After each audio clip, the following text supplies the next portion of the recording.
સ્વાગત છે આપનું સીએનબીસી બજારમાં. આપ જોઈ રહ્યા છો સ્ટોક ધીસ વીક. આ સપ્તાહે કયા શેર્સ ફોકસમાં રહ્યા અને આગળ હવે કયા સંકેતો પર નજર રાખવી એની ચર્ચા સાથે હાજર છું હું, નીરજ કંસારા. સૌથી પહેલાં તમે આ અઠવાડિયાના બજારના રિટર્ન પર જોઈ લો તો જો ખાસ કરીને સતત બીજું અઠવાડિયું રહ્યું છે કે જ્યારે બજારની અંદર તમને નેગેટિવ રિટર્ન આવતા જોવા મળ્યા છે. આ અઠવાડિયે સૌથી પહેલાં નિફ્ટી અને સેન્સેક્સની વાત કરીએ તો જુઓ, નિફ્ટી આ અઠવાડિયે તમને 2.5% જેટલો ઘટતો દેખાયો છે. સેન્સેક્સમાં પણ તમને ઓલમોસ્ટ 2% એક ગાબડું આ અઠવાડિયે તમને આવતું દેખાયું છે. એટલે આ અઠવાડિયું માર્કેટ માટે ઘણું ખરાબ રહ્યું છે. બીજી તરફ બેંક નિફ્ટી તમને 2.25% જેટલો આ અઠવાડિયે ઘટતો દેખાયો છે. પરંતુ આ અઠવાડિયે જે સૌથી વધારે ઘટાડો તમને આવ્યો છે એ મિડ કેપ અને સ્મોલ કેપ ઇન્ડેક્સની અંદર છે. જુઓ, મિડ કેપ ઇન્ડેક્સ લગભગ 4% જેટલો અને સ્મોલ કેપ ઇન્ડેક્સ 4.5% જેટલો તમને આ અઠવાડિયે ઘટતો દેખાયો છે. ખાસ કરીને દરેક સેક્ટોરિયલ ઇન્ડાઇસીસ છે આઈટી સિવાયના, નિફ્ટી આઈટી સિવાયના, ત્યાં આગળ તમને નેગેટિવ રિટર્ન જોવા મળ્યા છે. ખાસ કરીને જો તમને સૌથી વધારે ઘટાડો દેખાયો હોય તો એક નિફ્ટી પીએસયુ બેંક ઇન્ડેક્સની અંદર આ અઠવાડિયે તમને 5% ઘટાડો આવ્યો. બીજી તરફ નિફ્ટી મેટલ ઇન્ડેક્સની અંદર પણ એક મોટો 5% ઘટાડો તમને ખાસ કરીને આવતો દેખાયો. એટલે એના પર એક ફોકસ રાખજો. જે સ્ટોક્સ આ અઠવાડિયે સૌથી વધારે નિફ્ટીની અંદર તમને ઘટતા દેખાયા એની અંદર જુઓ, તમને બ્રિટાનિયાનું કાઉન્ટર, બ્રિટાનિયામાં આ અઠવાડિયે તમને ઓલમોસ્ટ એક સારો એવો ઘટાડો 14-15% આવતા દેખાયો છે. આ ઉપરાંત એશિયન પેન્ટ 10% જેટલો ઘટતો દેખાયો છે. અપોલો હોસ્પિટલમાં 7.5% ઘટાડો અને અદાણી પોર્ટ પણ 7%ના ઘટાડા સાથે બંધ થતો દેખાયો છે. પરંતુ જ્યાં તમને થોડી ઘણી પોઝિટિવિટી જોવા મળી એમાં જુઓ, ટ્રેન્ડનું કાઉન્ટર લગભગ 2% જેટલો આ અઠવાડિયે વધ્યો છે. આઈશર મોટર્સ આજે સારો એવો ઉછાળો આવ્યો હતો આજના દિવસમાં, પરંતુ વીકલી બેઝિસ પર આ સ્ટોક તમને 2% જેટલો વધતો દેખાયો છે. બીજી તરફ ઇન્ફોસિસ, HCL ટેક જેવા કાઉન્ટર પણ આ અઠવાડિયે તમને એક પોઝિટિવિટી સાથે બંધ થતા દેખાયા. એટલે જુઓ, આઈટી સ્ટોક સિવાય તમને બીજી બધી જગ્યાએ ઘટાડો આવ્યો છે. મિડકેપના ફ્રન્ટ પરથી જ્યાં તમને સૌથી વધારે ઘટાડો આવતો દેખાયો એમાં એક સુઝલોનનું કાઉન્ટર હતું કે જે આ અઠવાડિયે તમને લગભગ 9% જેટલું ઘટતું દેખાયું. આ ઉપરાંત સ્ટ્રાઇડ્સ ફાર્મા જેવા કાઉન્ટર પણ તમને ઘટતા દેખાયા. જો કે મિડકેપમાં આ અઠવાડિયે આપણને કોઈ બહુ મોટા ગેઇન્સ જોવા નથી મળ્યા, એટલે એના પર એક ખાસ તમારે ધ્યાન રાખવાનું છે. પરંતુ આગળ વધીએ. આપણી સાથે અત્યારે આપણા એક્સપર્ટ જોડાઈ ગયા છે સ્ટોક ધીસ વીકમાં. SSJ ફાઇનાન્સના વિરલ છેડા. વિરલજી, સ્વાગત આપનું સીએનબીસી બજારમાં. અને ખાસ કરીને જુઓ, સતત બીજું અઠવાડિયું એવું આવ્યું છે માર્કેટનું કે જ્યારે આપણને ઘટાડો જોવા મળ્યો છે. ડેલી ચાર્ટ પર તો નિફ્ટીના ચાર્ટ આપણને ઘણા એવા નબળા લાગી રહ્યા છે, પરંતુ વીકલી ચાર્ટ પર જે ખાસ કરીને નિફ્ટીની અંદર ફોર્મેશન બનતું જોવા મળી રહ્યું છે. જુઓ, ઘણા લાંબા સમયથી જે 24,000ના લેવલ નિફ્ટીના વીકલી ચાર્ટ પર આપણને ઇન્ટેક્ટ દેખાતા હતા તે હવે અહીંયાથી બ્રેક થતા દેખાયા છે. 50 મૂવિંગ એવરેજની આજુબાજુ વીકલી ચાર્ટ પર પણ હવે નિફ્ટી પહોંચવાની તૈયારી કરી રહ્યું છે. કઈ રીતે હવે નિફ્ટી, બેંક નિફ્ટીને ખાસ અહીંયાથી ધ્યાનમાં રાખશો અને ખાસ આવતા અઠવાડિયા માટે હવે નિફ્ટીની રણનીતિ કેવી રાખશો?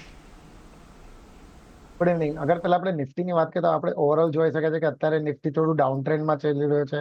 એના જો પ્રીવિયસ અગર સપોર્ટ જોવા જઈએ તો અરાઉન્ડ 23,800 ને આવતા હતા. જો કાલે આપણે જોઈ શકીએ કે શાર્પ સેલિંગમાં બ્રેક કર્યું ને એના નીચે અત્યારે ક્લોઝિંગ આપ્યું છે. નીચેની બાજુ અગર જોવા જઈએ તો એને અરાઉન્ડ 23,550 ના આસપાસ એનો 200 DM એના સારો એવો સપોર્ટ હતો, પણ એ પણ અત્યારે 2 દિવસથી બ્રેક કર્યો છે અને નીચે ક્લોઝિંગ આપી રહ્યું છે. એટલે ઓવરઓલ જોવા જઈએ તો અત્યારે નિફ્ટી હજી થોડી ખરાબ લાગી રહ્યો છે અને મને લાગે છે નીચેમાં ફરીથી આપણને અરાઉન્ડ 23,000 લેવલ જોવા મળી શકશે. પણ હાલ ઘડી આગળ જોવા તો આવતા સપ્તાહના પહેલા 2 દિવસ માટે આગળ જોવા જઈએ તો નિફ્ટીમાં આગળ 23,400 ને બધા લેવલ અગર નથી બ્રેક કરતો તો ત્યાંથી થોડું પુલબેક આપણને જોવા મળી શકશે. ફરીથી ઉપરમાં 23,800 થી 24,000 લેવલ ટેસ્ટ કરી શકે છે, પરંતુ ત્યાંથી ફરીથી કરેક્શન આવી શકે અને નીચેમાં 23,000 લેવલ આપણને જોવા શકશે. તો ઓવરઓલ જોવા જઈએ તો કરેક્શન મોડમાં નિફ્ટી છે. આ સેલોન રાઇઝ ની અત્યારે રેલી રહેશે, પણ અત્યારે મારા હિસાબે મંડે ટ્યુઝડે હશે પુલ બેક આવે એ શક્યતા દેખાઈ રહી છે. તો એ લેવલ્સના હિસાબે મારા હિસાબે નિફ્ટી ફ્યુચર આપણે લેવલ્સ પર બાય કરવાની સલાહ રહેશે. નીચેમાં સ્ટોપ લોસ અરાઉન્ડ 23,500 ના આસપાસનો મૂકવાનો રહેશે અને ઉપરમાં ટાર્ગેટ અરાઉન્ડ 23,800 to 24,000 ના આસપાસના રહેશે. એટલે જુઓ, ખાસ કરીને નિફ્ટી અહીંયાથી તમને આવતા સપ્તાહના પહેલાં 2 દિવસ માટે એક પુલબેક રેલીની અપેક્ષા છે. એટલે માત્ર બહુ 2 દિવસ માટે તમારે અહીંયાથી નિફ્ટીમાં એક ખરીદારી કરીને ચાલવાની સલાહ બનતી દેખાઈ રહી છે. 23,500નો સ્ટોપ લોસ રાખો. ઉપરમાં ફરીવાર તમને 23,800 24,000 સુધીના લેવલ આવતા જોવા મળી શકે છે. એટલે માત્ર સોમવાર મંગળવાર માટેની આ રણનીતિ હોઈ શકે, પરંતુ ઓવરઓલ ટ્રેન્ડ એક ઘટાડા તરફીનો છે. 23,800 ગયા બાદ તમને ફરી પાછો 23,000 સુધીનો એક ફોલ નિફ્ટીમાં આવી શકે છે, એટલે એના પર તમારે એક ફોકસ રાખવાનું છે. પરંતુ આ સિવાય અન્ય એક્સપર્ટ જે છે આપણા, એ નિફ્ટી પર શું સલાહ આપી રહ્યા છે એના પર એક વખત નજર કરી લઈએ તો જુઓ, ઓપ્યુલન્ટ ઇન્વેસ્ટમેન્ટ એડવાઇઝરના બ્રિજેશ સિંહ પણ અહીંયાથી નિફ્ટીમાં ખરીદારીની જ સલાહ આપી રહ્યા છે. તેઓ 23,500 પર નિફ્ટી ખરીદારીની વાત કરી રહ્યા છે. 23,400નો સ્ટોપ લોસ રાખો અને 23,650 સુધીના ટાર્ગેટ તમને જોવા મળી શકે છે. બીજી તરફ રિલાયન્સ સિક્યોરિટીઝના વિકાસ જૈન પણ 23,550ની આજુબાજુ નિફ્ટીમાં ખરીદારીની જ સલાહ આપી રહ્યા છે. એટલે 23,370ના એક સ્ટોપ લોસ અને 23,850ના ટાર્ગેટ માટે તેઓ અહીંયાથી ખાસ કરીને નિફ્ટીમાં ખરીદારીની સલાહ આપી રહ્યા છે. એટલે જુઓ, આવનારા અઠવાડિયે આપણને થોડા ઘણા બાઉન્સબેકની અપેક્ષા તમામ એક્સપર્ટ પાસેથી આપણને મળતી દેખાઈ રહી છે, કે જ્યાં 23,800 23,850 એક મહત્ત્વનું રેઝિસ્ટન્સ ઝોન બની શકે છે. એટલે એના પર તમારે ખાસ ફોકસ રાખવાનું છે. પરંતુ સ્ટોક સ્પેસિફિક ચર્ચાની આપણે શરૂઆત કરીએ અને જુઓ, આ સપ્તાહે આપણને નિફ્ટીના ફ્રન્ટ પરથી જ્યાં ઘડી સૌથી મોટો ઘટાડો આવતો દેખાયો છે બ્રિટાનિયાનું કાઉન્ટર છે. જુઓ, એકચ્યુઅલી જે પરિણામો આવ્યા, પરિણામ બાદ આ અઠવાડિયે જે ઘટાડો આવ્યો એમાં જો ઘણી મહત્ત્વની મૂવિંગ એવરેજીસની નીચે વીકલી ચાર્ટ પર આ કાઉન્ટર આવી ગયું છે અને ઓલમોસ્ટ તમને 6 મે બાદ સૌથી વધારે વોલ્યુમ પણ આ અઠવાડિયે થતા જોવા મળ્યા છે. ડેઇલી ચાર્ટ પર તમે ખાસ કરીને જોશો તો સ્ટોક ઘણો નીચે આવી ગયો છે. 5,000ની આજુબાજુના જે મહત્ત્વના સપોર્ટ હતા એ પણ બ્રેક કરતા દેખાયા છે. હવે અહીંયાથી કયા લેવલ્સને ખાસ વોચ આઉટ કરશો, કારણ કે આટલા ઘટાડા બાદ અત્યારે તો જ્યાં સુધી સેટલ ના થાય ત્યાં સુધી અત્યારે આપણે કોઈ ખરીદીનો વ્યૂ ન લઈએ. પરંતુ હજી લાગે છે તમને બ્રિટાનિયામાં, વિરલજી, વધારે ઘટાડો આવી શકે? બ્રિટાનિયા આગળ આપણે ઓવરઓલ લાંબા સમયનો અગર ચાર્ટ જોઈએ તો આપણે એપ્રિલમાં જોઈ શક્યા હતા કે નીચેમાં ઓલમોસ્ટ 4500ના આસપાસના લોસ હતા અને ત્યાંથી આપણે મુવમેન્ટ સારી એવી જોઈએ છે. ઓલમોસ્ટ નીચેથી 35 થી 40% આપણે અપસાઇડ મુવમેન્ટ જોવા મળ્યું હતું અને ત્યાંથી આપણે કરેક્શન્સ પણ એવું જોઈ રહ્યું છે. અત્યાર સુધી અગર જોઈએ તો ઓલમોસ્ટ 75% જેટલું કરેક્શન આપણને એ રેલીનું જોવા મળી ગયું છે અને જે હિસાબે સેલિંગ પ્રેશર છે, મને લાગે છે નીચેમાં ફરીથી એના જો પ્રીવિયસ લો હતા 4600 4700 ફરીથી ટેસ્ટ કરી શકે છે. તો હાલ ઘડીએ મારા હિસાબે થોડું અવોઇડ કરવાની સલાહ રહેશે, પણ અત્યારે મારા હિસાબે લોંગ ટર્મ માટે સ્ટોક સારું છે. તો નીચેમાં ફરીથી અરાઉન્ડ 46-4700ના વચમાં આવે તો બાય કરવાની સલાહ રહેશે. ઓવરઓલ સ્ટોપ લોસ આપણે અરાઉન્ડ 4500ના આસપાસ મૂકી શકીએ ને ફરીથી અપસાઇડ રેલીમાં આપણને 5500 થી 5800ના લેવલ જોવા મળી શકે. એટલે અત્યારે તો કોઈ સલાહ નથી, પરંતુ ઘટાડો આવે છે 4600 તરફનો તો તમારે અહીંયા ખરીદારી કરીને ચાલવાનું છે. ઉપરમાં 5,800ના એક ટાર્ગેટ તમને આવતા જોવા મળશે, પરંતુ એક લાંબા ગાળાનો કોલ છે અને જો લાંબા ગાળાનો વ્યૂ હોય તો જ તમારે નીચેમાં 4700 કે 4600ના લેવલની આજુબાજુ ખરીદી કરવાની છે. એટલે બ્રિટાનિયા પર આ એક ધ્યાન રાખતા રહેજો. પરંતુ જુઓ, અન્ય જે સ્ટોક ખાસ કરીને એશિયન પેઇન્ટનો પણ આ અઠવાડિયે ખાસો એવો આપણને કરેક્ટ થતો દેખાયો છે. વિરલજી, અહીંયા ખાસ શું મત બની રહ્યો છે? કારણ કે જુઓ, અહીંયા પણ જે પ્રકારના બ્રેકડાઉન આવ્યું છે વીકલી ચાર્ટ પર, ઘણું મોટું બ્રેકડાઉન છે અને સ્ટોક હવે બધી મૂવિંગ એવરેજીસની નીચે પણ છે. કયા લેવલ્સ હવે અહીંયા વોચ આઉટ કરશો એશિયન પેઇન્ટ માટે? એશિયન પેઇન્ટ નો અગર આપણે 3 વર્ષનો ચાર્ટ જોઈ શકીએ, નીચેમાં 2500 અને ઉપરમાં 3500 રેન્જમાં ટ્રેડ કરતો, ઓલમોસ્ટ 3 યર્સથી આ વીક નેરો રેન્જમાં ટ્રેડ કરશે ને એવરી ટાઈમ હાઈ ટચ કરે ને ત્યાંથી આપણે કરેક્શન આવે છે, પણ સપોર્ટ્સ લઈ રહ્યો હતો. પણ આ વખત આપણે જોઈ શકીએ છીએ એનો જો સપોર્ટ્સ હતા 2500 ની આસપાસ, એ બધા બ્રેક કર્યા છે ને એના નીચે ક્લોઝિંગ આપે છે. આ વીકલીમાં આપણે જોઈએ તો એનો વોલ્યુમ્સ પણ સારા એવા હતા, એટલે લાગી રહ્યું છે કે સેલિંગ પ્રેશરનું ઘણું બધું દેખાઈ રહ્યું છે. લાગે છે કરેક્શન હજી કન્ટિન્યુ કરી શકે ને નીચેમાં આપણને 2200 ના આસપાસના લેવલ્સ પણ જોવા મળી શકે છે. તો એમાં પણ મારા હિસાબે થોડું વેટ કરવાની સલાહ રહેશે. નીચેમાં 2200 2100 ના આસપાસ આવે તો લેવલ સારા રહેશે. એ લેવલ્સ પર એને સપોર્ટ પણ સારું હોય છે, તો એ લેવલ્સના આસપાસ આવે તો બાય કરવાની સલાહ રહેશે. લાંબા સમય માટે ફરીથી આપણને પુલબેક સારું હોય જોવા મળી શકશે ને ઉપરમાં પહેલો ટાર્ગેટ આપણો 3000ના આસપાસનો રહેશે ને એ બધા આગળ ક્રોસ કરે છે તો ફરીથી આપણને 3500ના આસપાસના લેવલ્સ જોવા મળી શકે. એટલે જુઓ 3000 અને 3500ના એક લેવલ, પરંતુ ઘટાડે ખરીદદારી કરવાની સલાહ ખાસ એશિયન પેઇન્ટની અંદર બની રહી છે, એટલે એના પર એક ફોકસ તમારે રાખવાનો છે.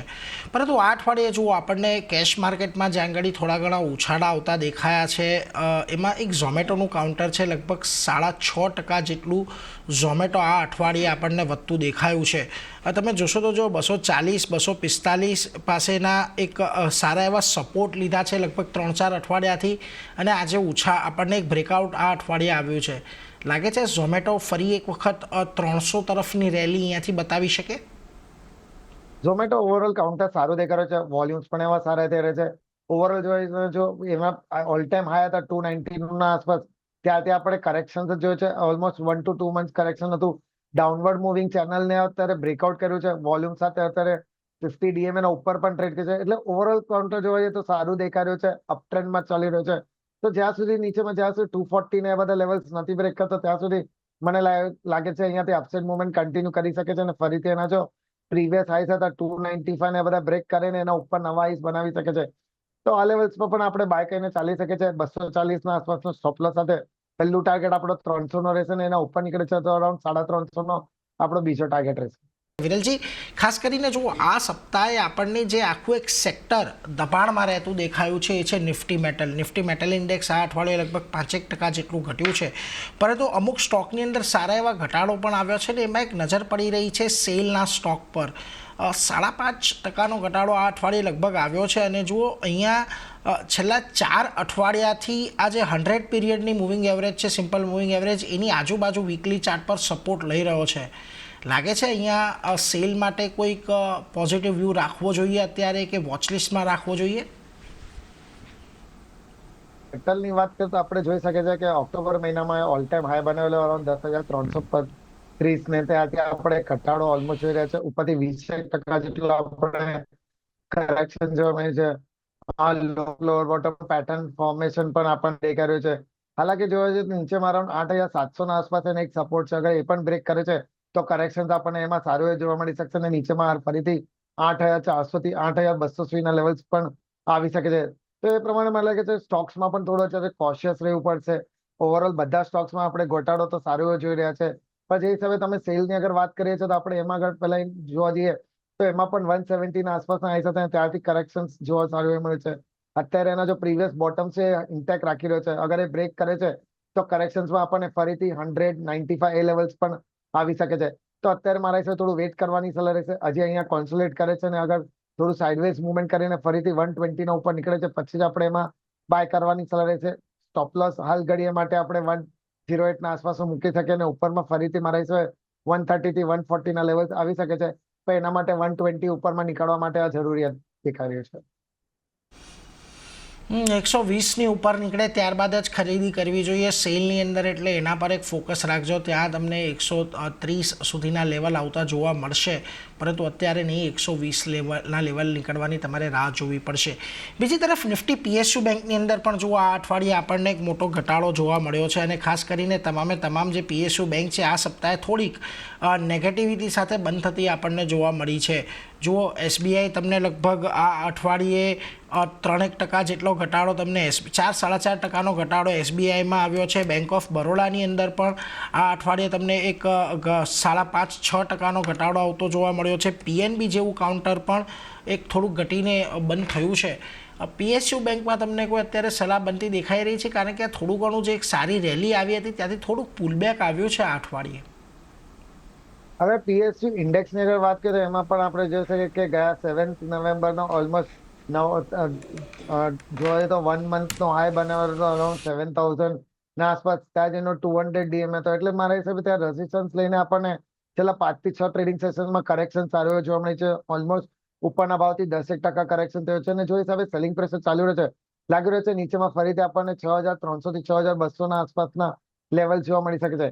6,200 ના આસપાસ એના પ્રીવિયસ બોટમ છે, એટલે ત્યાં સપોર્ટ લે એવું હાલ ઘડીએ તો દેખાઈ રહ્યું છે. પણ અગર એ બધા પણ બ્રેક કરે છે તો કરેક્શન હજી આપણને સારું એવું જોવા મળી શકશે. તો એ પ્રમાણે અગર સ્ટોકની પણ વાત કરીએ તો એમાં પણ આપણને અત્યારે આ વીકમાં કરેક્શન સારું એવું જોવા મળે છે. ને અગર આપણે SBI ની વાત કરીએ તો એમાં પણ આપણે જોયા છે 862 ના આસપાસ લેવલથી કરેક્શન સારું હતું. અત્યારે એના જો 50 DMA અને 200 DMA છે અરાઉન્ડ 790-800 ના વચમાં એના આસપાસ ટ્રેડ કરી રહ્યો છે. તો અગર બ્રેક નથી કરતો તો અહીંયાથી થોડું પુલબેક આવવાની શક્યતા દેખાઈ રહી છે, પણ અગર બ્રેક કરે છે તો નીચેમાં મારે છે ફરીથી આપણને 765 થી 750 ના લેવલ્સ જોવા મળી શકશે. તો અત્યારે થોડું એસબીઆઈ માટે થોડું વેટ કરવાની સલાહ રહેશે. અગર આ લેવલ્સ પર થોડું સાઇડવેઝ યા કોન્સોલેટ કરે છે ને થોડી અપસાઇડ મુવમેન્ટ આપણને જોવા મળી શકે, તો ત્યાર પછી જ આપણે એમાં બાય કરવાની સલાહ રહેશે. નીચેમાં સ્ટોપ લોસ આપણે અરાઉન્ડ 765 ના આસપાસનો મૂકી શકે છે. પીએનબી ની પણ અગર વાત કરીએ તો અત્યારે આજે આપણે જોઈ શકીએ છીએ કે 1% જેટલું કરેક્શન છે, પણ જે હિસાબે એમાં સેલિંગ ચાલી રહ્યો છે, મને લાગે છે નીચેમાં ફરીથી આ 97 95 ના વચમાં આવી શકે છે. તો અત્યારે એમાં મારા હિસાબે થોડું વેટ કરવાની સલાહ રહેશે. નીચેમાં 96 95 ના આસપાસ આવે તો એ લેવલ્સ પર બાય કરવાની સલાહ રહેશે. નીચેમાં 91 ના આસપાસનો સ્ટોપ લોસ છે ને ઉપરમાં ફરીથી આપણને 105 ના આસપાસનો લેવલ જોવા મળી શકશે. એટલે જો એસબીઆઈ પીએનબી થોડોક ઘટાડો આવે ત્યારે ખરીદારી કરવાની સલાહ ખાસ કરીને બનતી દેખાઈ રહી છે. એસબીઆઈમાં ખાસ કરીને 790 800ના લેવલ એક મહત્ત્વના છે, ત્યાં આગળ સપોર્ટ આવે છે કે નહીં એના પર ધ્યાન રાખો. અને પીએનબીમાં પણ તમને 96ની આજુબાજુના લેવલ આવતા જોવા મળે છે, ત્યારે તમારે ખાસ કરીને ખરીદારી કરવાની છે. પરંતુ એ સાથે જ વિરલજી, આવતા અઠવાડિયા માટે આપણે કયા સ્ટોક્સ તમે ફોકસમાં રાખશો અહીંયાથી ટ્રેડિંગ માટે? મારા પસંદગી બે સ્ટોક છે જો અત્યારે જોઈએ તો આઉટ પરફોર્મ કરી રહ્યો છે ઓવરઓલ માર્કેટને. ફર્સ્ટ છે ઇન્ડિયન હોટલ્સ. સારા એવા કોન્સોલેશન્સ પછી આપણને આ સપ્તાહમાં નવો હાઈ જોવા મળ્યો છે. ફ્લેગ પેટર્ન ફોર્મેશન છે તો એને પણ આજે બ્રેકઆઉટ કરી રહ્યો છે. વોલ્યુમ સારા એવા થઈ રહ્યા છે, તો આ લેવલ્સ પર બાય કરવાની સલાહ રહેશે. નીચેમાં 690 ના આસપાસનો સ્ટોપ લોસ છે ને શોર્ટ ટુ મીડિયમ ટર્મ માટે મારા ટાર્ગેટ 850 ના આસપાસ રહે છે. સેકન્ડ પિક મારી ફોર્ટીઝ હેલ્થકેર પર રહેશે. એમાં પણ આપણે જોઈએ છે કોન્સન્ટ્રેશન પછી સારું એવું મુવમેન્ટ આપણને જોયું છે. વોલ્યુમ્સ પણ એમાં સારા અત્યારે છે.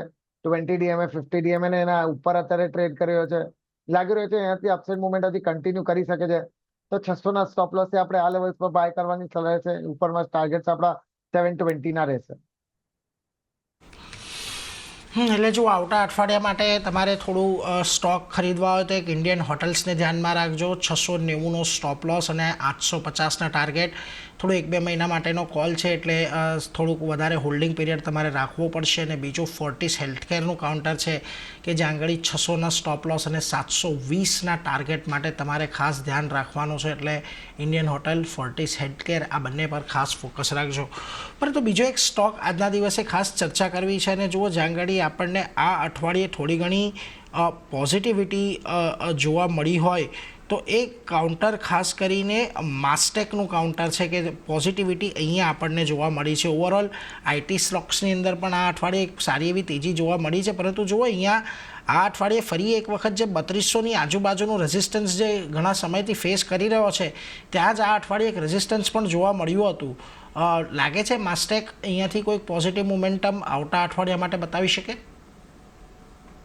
માસ્ટેક આપણે વીકલી ચાર્ટમાં જોઈએ તો આપણે જોઈ શકીએ છીએ કે કપ એન્ડ હેન્ડલનું પેટર્ન ફોર્મેશન થઈ રહ્યું હતું ને એના જો ઉપરમાં 3100 ને આસપાસના જો રેઝિસ્ટન્સ હતા એને હાલ ઘડી બ્રેક કર્યો હતો, પણ ક્લોઝિંગ એના નીચે આપી રહ્યો છે. તો મારા હિસાબે ફરીથી ઉપરમાં 3200 ને આ બધા લેવલ્સ ક્રોસ કરશે પછી આપણને મુવમેન્ટ એમાં સારી એવી જોવા મળશે છે. વોલ્યુમ્સ પણ સારા એવા થઈ રહ્યા છે લાસ્ટ 2-3 મંથ્સ માટે. તો લાગે છે ઉપરમાં ફરીથી 3500 થી 3800 ના લેવલ્સ આવવાની શક્યતા દેખાઈ રહી છે. પણ એના માટે ઉપરમાં 3200 ના લેવલ પહેલા ઇમ્પોર્ટન્ટ છે ક્રોસ કરે. એ ક્રોસ કરે તો આપણે બાય કરીને ચાલી શકે છે 35 થી 3800 ના લેવલ્સ માટે. ને સ્ટોપ લોસ આપણે નીચેમાં અરાઉન્ડ 3000 ના આસપાસનું મૂકી શકીએ. એટલે જો જ્યાં સુધી 3200નું લેવલ ક્રોસ નથી કરતો ત્યાં સુધી થોડી રાહ જોવાની સલાહ બનતી દેખાઈ રહી છે. એટલે એના પર એક ફોકસ તમારે રાખવાનો છે. અને એક વખત એ ક્રોસ કર્યા બાદ તમને 3500 થી 3800ના લેવલ આવનારા સમયમાં જોવા મળી શકે છે. એટલે એના પર એક ફોકસ તમારે ખાસ કરીને રાખવાનો છે. પરંતુ બીજું જે કાઉન્ટર ખાસ કરીને ધ્યાને આવી રહ્યું છે, જુઓ, એક એનસીસીનું કાઉન્ટર છે કે જ્યાં આગળ આ અઠવાડિયે આપણને એક સારો એવો ઘટાડો નોંધાયો છે. અને જુઓ, આ કાઉન્ટર બંધ પણ ત્યાં જ થયું છે જ્યાં આગળ અગાઉના સારા એવા વીકલી સપોર્ટ હતા 270ની આજુબાજુના. લાગે છે અહીંયા આ સપોર્ટ જાળવી રાખે તો કોઈ પોઝિટિવ મોમેન્ટમ આવે. જો કે ટ્રેન્ડ થોડોક નેગેટિવ થઈ રહ્યો છે આ ચાર્ટનો. અગર આપણે એનસીસી જોઈએ તો ઉપરમાં એને ઓલમોસ્ટ 350 ના આસપાસ હાઈ બનાવ્યા, ત્યાંથી કરેક્શન થઈ રહ્યો હતો. છેલ્લા જોઈએ તો ઓલમોસ્ટ 7 to 8 વીક્સ એક રેન્જમાં ટ્રેડ કર્યો છે. નીચેમાં એનો 50 ડીએમએ પણ અરાઉન્ડ 268 ના આસપાસ છે. પ્રીવિયસ બોટમ્સ પણ એ લેવલના આસપાસ છે. એટલે જોઈએ તો અત્યારે જોઈએ તો ઇમ્પોર્ટન્ટ સપોર્ટ કહેવાય 270 265 ના રેન્જ હવે એ બધા ઇન્ટેક રાખે છે તો અહીંયાથી ફરીથી પુલબેક આવી શકે છે, પણ જે હિસાબે થોડું સેલિંગ પ્રેશર દેખાઈ રહ્યો છે, મને લાગે છે એક વાર બ્રેક કરે, નીચેમાં એક નવો ડીપ બનાવે પછી ત્યાર પછી ખેંચી શકે છે. ઓવરઓલ સ્ટોક મને સારું દેખાઈ રહ્યો છે, મતલબ એવરી ડીપ્સમાં આપણે બાય કરવાની સલાહ રહેશે. હા, અત્યારે 270 265 ના આસપાસ આવે તો માઇનર થોડું બાય કરી શકે છે, એટલે 25 to 30% આગળ બાય કરી શકે છે. નીચેમાં સ્ટોપલોસ આપણે અરાઉન્ડ 225 ના આસપાસ મૂકી શકે, થોડું મોટું સ્ટોપલોસ છે, પણ લાંબા સમય માટે મને લાગે છે ફરીથી ઉપરમાં આપણને 350 to 380 ના લેવલ્સ એમાં જોવા મળી શકે છે. 350 થી 380ના લેવલ એક લાંબા ગાળે તમને એનસીસી લિમિટેડમાં જોવા મળી શકે છે, એટલે એના પર એક ફોકસ રાખજો. પરંતુ એ સાથે જ વિરલજી, આપની રજા લેવાનો સમય થયો છે, ઘણા બધા સ્ટોક ડિસ્કસ કર્યા, આ અંગેના આપના કોઈ ડિસ્ક્લોઝર? જે પણ શું આપણે ડિસ્કસ કર્યા પર્સનલ હોલ્ડિંગ કેના પર નથી, પણ કંપનીના ક્લાયન્ટ અને એસોસિએટની હોઈ શકે છે. આભાર વિરલજી, અમારી સાથે જોડાઈને આ સમગ્ર મુદ્દે ચર્ચા કરવા બદલ. તો આ સાથે જ સ્ટોક ધીસ વીકમાં બસ આટલું જ. વધુ અપડેટ માટે આપ જોતા રહો CNBC બજાર. નમસ્કાર.